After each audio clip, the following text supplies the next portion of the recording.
झारखंड के एक छोटे से गांव कुल्हरिया के किनारे पर एक विशाल और टूटा फूटा महल खड़ा था। रायगढ़ महल। गांव वाले कहते थे सूरज ढलने के बाद उस रास्ते से कोई नहीं जाता। वहां से लौटकर किसी ने कभी बात नहीं की।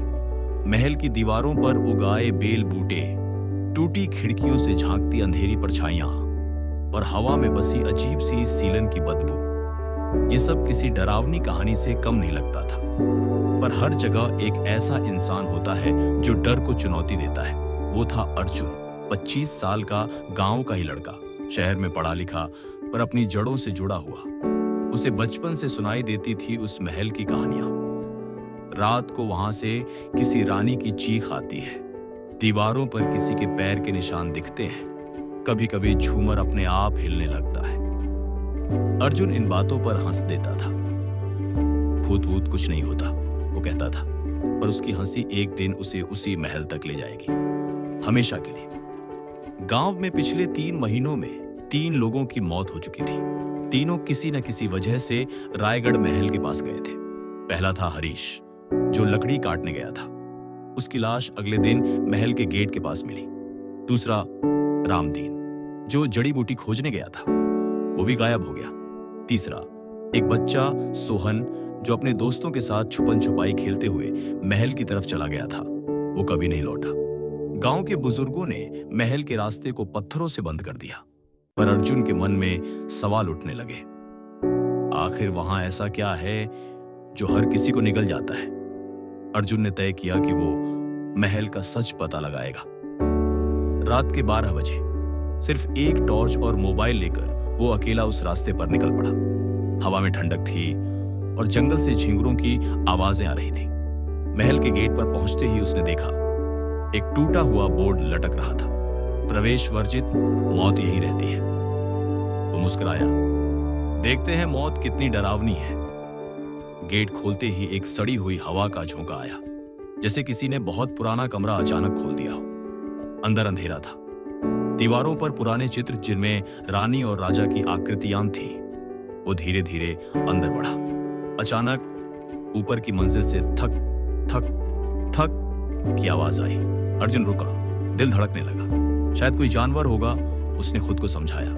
लेकिन जब उसने टॉर्च ऊपर फेंकी तो दिखा एक औरत का साया सीढ़ियों के पास खड़ा था, सफेद कपड़े में, बिना चेहरा दिखाए। टॉर्च झपकी और वो साया गायब। अगले दिन अर्जुन ने गांव के पुराने पंडित माधव से मुलाकात की। उन्होंने कहा, बेटा उस महल में कभी मत जाना, वहां रानी मृणालिनी की आत्मा भटकती है। उन्होंने बताया कि 100 साल पहले रायगढ़ महल में राजा विक्रम सिंह और रानी मृणालिनी रहते थे। राजा बहुत निर्दयी था। उसने अपने ही सैनिकों की हत्या कर दी थी और कहा जाता है कि रानी ने किसी राज्य का विरोध किया था। उसी रात उसकी हत्या कर दी गई। रानी का शव कभी नहीं मिला। पंडित ने कहा, हर पूर्णिमा की रात रानी की आत्मा न्याय मांगने लौटती है। अर्जुन के मन में अब डर नहीं बल्कि जिज्ञासा थी। वो फिर गया, इस बार महल के दूसरे कमरे में, जहां उसे एक पुरानी डायरी मिली। उसके पन्ने फटे हुए थे, लेकिन एक पंक्ति साफ थी, अगर किसी को मेरा सच पता चले तो सीढ़ियों के नीचे वाली दीवार तोड़ देना, वहां मेरी आत्मा कैद है। अर्जुन के हाथ कांपने लगे। क्या रानी की आत्मा सच में वहां है? उस रात पूर्णिमा थी। अर्जुन ने गांव वालों को सब बताया, पर किसी ने उसकी बात पर यकीन नहीं किया।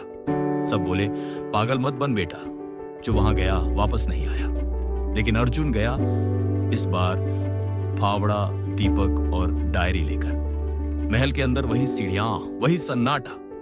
वो नीचे झुका और दीवार के एक हिस्से को तोड़ना शुरू किया। कुछ ही देर में दीवार के अंदर से लोहे का एक छोटा संदूक निकला। अर्जुन ने खोला।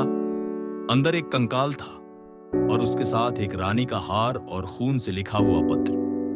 पत्र में लिखा था, जिसे तुम राजा कहते हो, उसने मुझे जिंदा दीवारों में चुनवा दिया। मेरी आत्मा तब तक नहीं जाएगी जब तक सच्चाई दुनिया के सामने नहीं आती। अर्जुन ने वो पत्र उठाया और मोबाइल में उसकी तस्वीरें खींची। अचानक पूरे महल में हवा गूंज उठी, झूमर हिलने लगा और वही औरत का साया मन उसके सामने आ गया। इस बार वो औरत बोली, धन्यवाद, तुमने मुझे मुक्त कर दिया। और फिर वो धुएं में बदलकर गायब हो गई। अगले दिन अर्जुन ने वो सारे सबूत प्रशासन को सौंप दिए। रायगढ़ महल की खुदाई कराई गई। दीवार के भीतर सच में रानी का शव मिला।